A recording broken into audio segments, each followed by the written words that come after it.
What's up, everybody? Listen, I just get extremely excited, and you all know I get extremely excited um, about what Jesus Christ is doing, not just in my life, but in other people's life.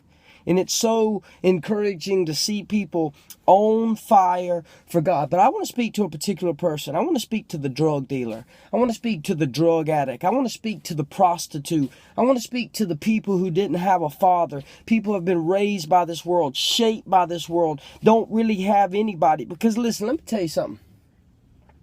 It's easy to get through a world where we have people continually coming behind us and making up for our poor decisions. You know, when you don't go to work because you think in your mind or in the back of your mind you got a mama who's going to pay your bills, therefore you don't have to take responsibility. Therefore you may experience something you think is freedom. It's really not, but you don't have to ever take responsibility. And at 30 years old, you still living with your mama. But I'm talking to the one that ain't never had nobody.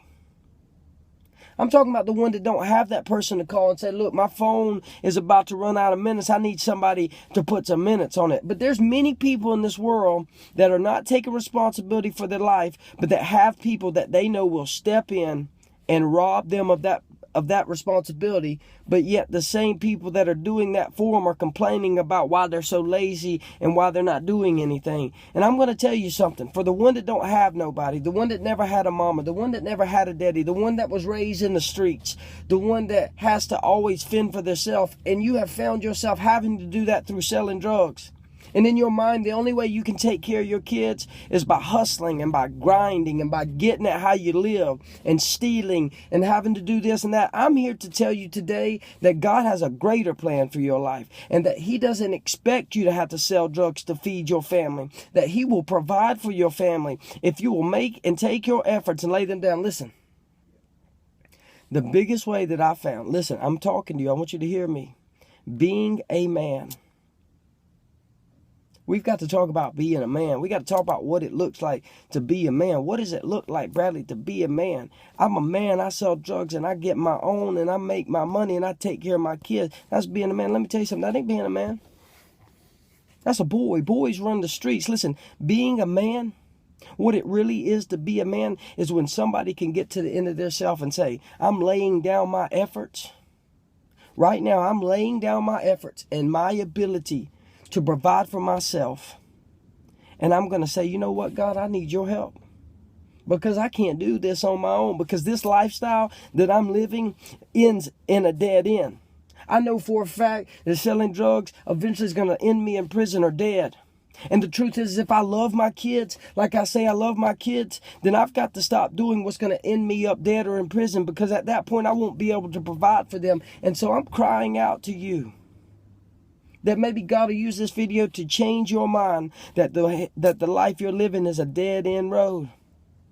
And that though you don't have nobody to turn to, and that's always been an excuse and a justification of the life you're living, I'm telling you that there is one in heaven that loves you and that's always been with you and that is proud of you and that loves you and that wants a better life for you. And if nobody's ever told you that God loves you, He loves you very much. He's not concerned with what you've done and what you're doing. He's concerned with you hearing this message, dropping to your knees for the first time in your life, admitting your weakness and laying down your efforts and crying out to God to save your life and to put somebody in your life who can raise you up and teach you another way of life so that you can experience joy, so that you can experience peace, so that you ain't constantly having to look behind your back wondering who is coming, who's going to steal, who's going to take from you, who's going to rob you, who's going to come and get back at you for what you did yesterday. And let me tell you something, that's a nightmare. I've been there. I sold drugs with the best of them. I know what it's like to have to wake up wondering who's going to get me because I got them, because I had to get them to make ends meet. And let me tell you something, there is no greater fear than the unknown. And if you didn't know, because your whole life has been lived by fear, if you didn't know, that's not the normal. God never intended you to live by fear. God never intended you to have to always look over your back. God never intended for you to have to sell dope. Somebody's lied to you. The streets have lied to you. And I'm not taking away the reality of your situation. I know it's real. And I know this is the norm for you. But I'm here to tell you that God will offer you a life that is beyond the streets, that is beyond hustling, that doesn't come with fear, that doesn't come with hate, that doesn't come with anger. It doesn't come with baby mama drama. Let me tell you something. There's a life that is so much better than the streets. And you are not disqualified for that life. Matter of fact, when you get to the end of yourself and you realize this is not the life God has for you, you are put in a line and you have become a candidate for a miracle. Jesus says, all ye who are weary and heavy laden, all you who are burdened and heavy laden, come to me, lay these burdens down, and I'll give you rest. He wants to give you rest today. He ain't worried about anything that you've done. Because I know what you think, Bradley, but you know, that God you talking about, he's good and all, but you don't really know what I've done. Yes, I have a good, you know, I think about my life and what I've done, and if you've done half of that, I get it. I've been there. I've done those things. You may have done worse. I may have done worse. What I'm trying to tell you, that it doesn't matter about that.